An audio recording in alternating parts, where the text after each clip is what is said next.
Hola, mi nombre es Lourdes María López Contreras, soy de la Universidad Regiomontana y hoy vengo a hablar sobre el derecho de familia, la familia en la antigua Roma, en la materia de derecho romano.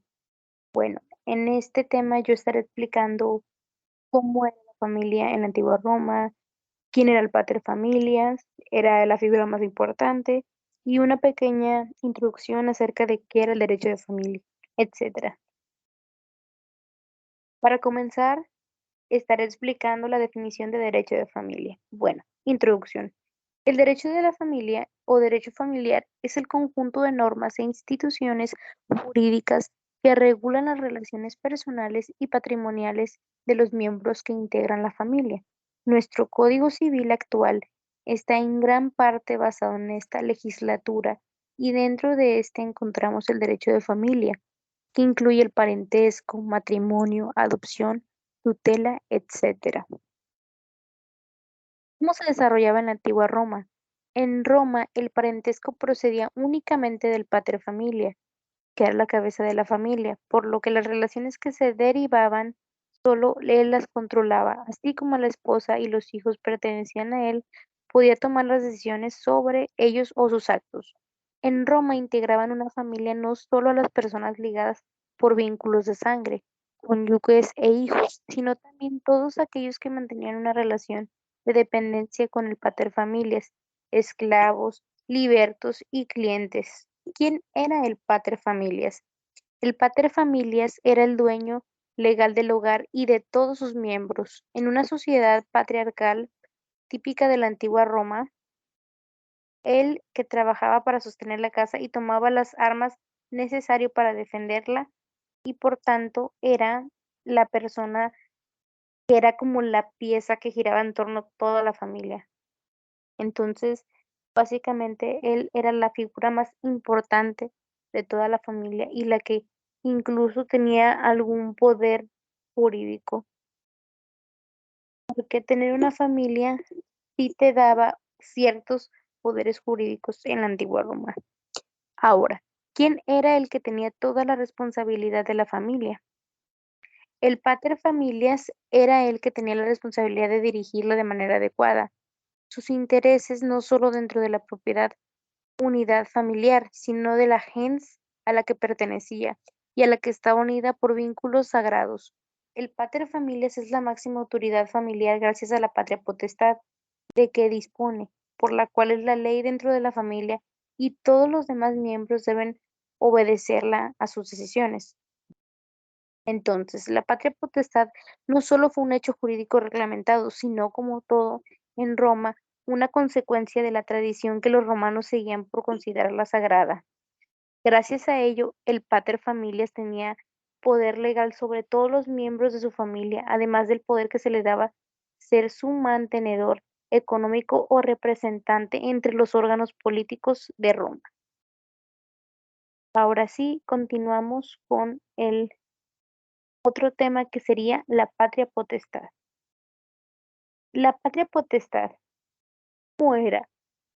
Podemos encontrar una imagen que te explica la ibilis, los tipos de cómo las clasificaban las familias, ya sea de las más altas hasta los plebeyos. Entonces, los más altos eran la ibilis, mars, vinceps, ibilia aemilia.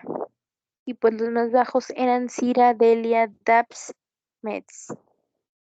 Bueno, la patria potestad, derecho de vida y muerte, necesidad de consulta a los parientes, judicium domesticum, con el tiempo se transforma en un derecho de corrección paterna. Derecho de venta, al tercer intento se consideraba según la ley de las 12 tablas como emancipado. Fue frecuente también en el siglo III por las situaciones misérrimas. Derecho de entrega vía noxae para liberar el pater por la responsabilidad penal. Justiniano no declara abolido. Derecho a exponer o abandonar al recién nacido. Potestad también combatida y condenada por los emperadores cristianos. Derecho de dar a los hijos en matrimonio, sin necesidad del consentimiento. Esto si bien con el tiempo el pater perdió su potestad. Ahora sigamos con otro tema que es los clientes en el derecho de familia. Estaban considerados como una parte esencial de la familia, ya que la clientela era una institución muy arraigada en la sociedad romana. Las familias importantes se vanagloriaban del número de clientes que tenían y su prestigio, como también el poder que dependían de parte de ellos.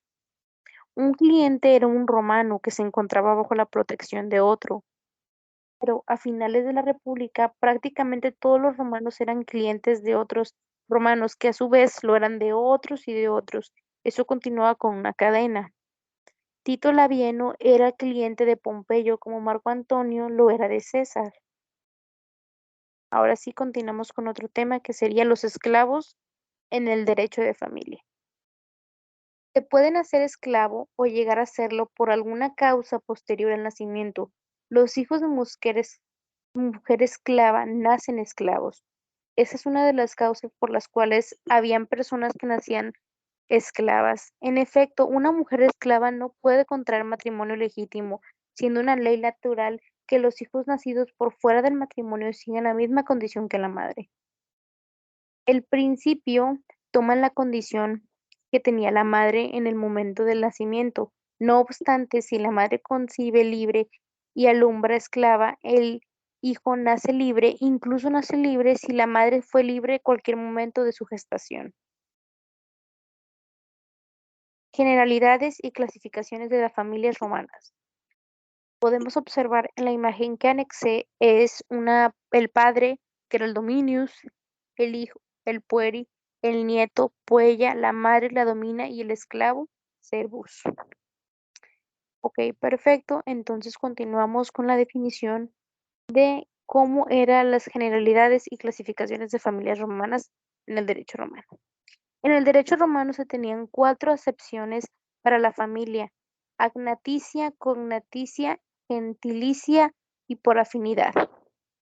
La familia romana era legalmente tan fuerte que ciertas cuestiones que hoy se tratan en los juzgados o en los templos, entonces se trataban en casa, bajo el mando de la cabeza de la familia, que, como antes mencionábamos, para ser más específicos y adentrar una explicación más amplia de todo esto, sería el pater familias, el que dirigía la familia.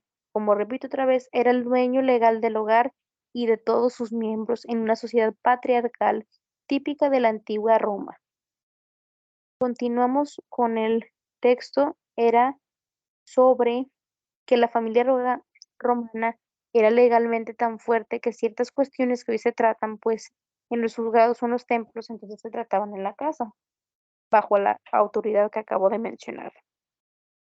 La familia era realmente la célula básica de la sociedad romana y es básicamente también una de las frases que también se han utilizado ahora en nuestra actualidad, que se dice que todo viene de casa. Podría ser una ejemplificación, pero pues esto es más que nada sobre cómo era tanto el impacto de la familia que tenía en la sociedad romana. El pater familias era el hombre romano que no dependía de nadie, sui iuris, y de quien dependían los demás, aleni iuris. Aquí dice que el pater familias era el hombre romano que no dependía de nadie. Otra vez se vuelve a mencionar lo mismo. Él era el sui iuris y de quien dependían los demás era el aleni iuris. Continuamos con otro tema que sería la clasificación de la familia, que misma anoté aquí, que significa que eran 4. Era la agnaticia, la cognaticia, gentilicia y por afinidad. Bueno, aquí está un ejemplo de una pareja que también es la misma que anexé en el tiempo acá y ella, por ejemplo, es la madre, que es la domina, y el padre, el dominus. Perfecto, continuemos. Sería la familia agnaticia. Se entiende por familia agnaticia al conjunto de personas bajo la misma potestad doméstica, que lo estarían si el común pater no hubiese muerto por la línea de varón. Perfecto. Familia cognaticia. Se entendía por familia cognaticia al parentesco por consanguinidad natural. Esto nos quiere decir básicamente que las personas vinculadas por la procreación y el nacimiento se componen de un tronco común y dos líneas, por ejemplo, la línea recta o la línea colateral. La línea en recta es aquellos que descienden unos de otros, puede ser ascendente o descendente, por ejemplo, un padre, hijo, nieto, bisnieto. La línea colateral, aquellos que no descienden de otros, pero tienen un tronco común, por ejemplo, podría ser los hermanos. Familia por afinidad. Se entendía por familia por afinidad aquella compuesta por uno de los cónyuges y los agnados o cognados del otro. Para contar los grados, se cuenta como si un cónyuge ocupara el lugar de otro en su familia.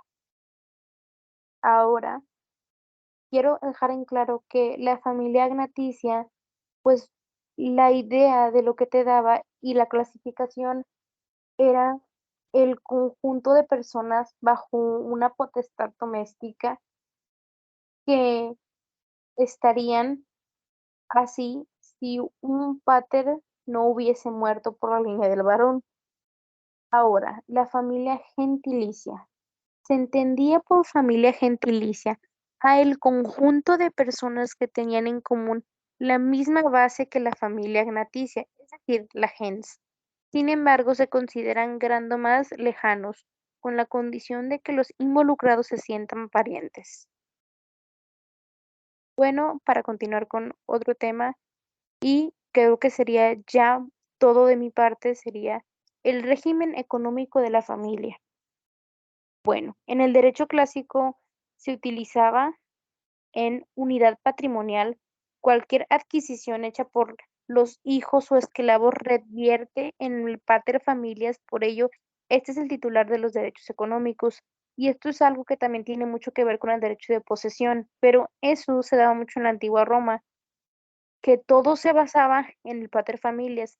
Mismo te dice aquí que muchas de las cosas que se adquirían también por parte de los hijos o esclavos, todo revertía en el pater familias y él tenía todos los derechos económicos de esa propiedad. Se exoneraba de responsabilidad haciendo entrega del hijo a la víctima. Y la evolución post-Justiniano, con el tiempo se permitió que los hijos tuvieran un pequeño patrimonio denominado peculio. Esto ha sido todo de mi parte y pues simplemente para terminar, quiero volver a aclarar que el derecho romano tiene unas extensas e interesantes temas que tratar y esta vez estoy tratando el derecho de familia, que como ya había mencionado, eran las instituciones que regulan los miembros que integran a la familia. Eso es todo de mi parte. Mi nombre es Lourdes López y me retiro.